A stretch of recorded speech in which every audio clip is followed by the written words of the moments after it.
yigitlar, ota-onangiz buncha yaxshi, mana pul onajonim, dadajonim, mana mashinamni, xullas katta mashina bilan jo'natdik.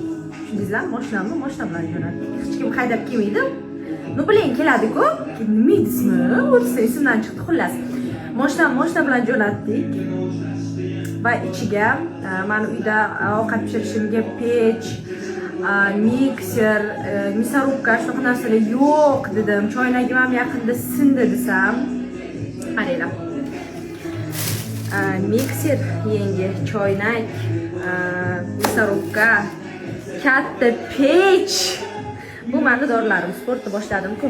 Katta pech olib, mani bolajonim och qolmasin, damashni ovqatni pishirib yesinlar deb jo'natibdilar. Valloh, bu sizlar yaxshilar, ilohim boshimizga otanamiz xarlayam sog' bo'lsinlar. Qarimanglar, yashanglar bizning vaqtimiz uchun. Jonkalar, rahmat.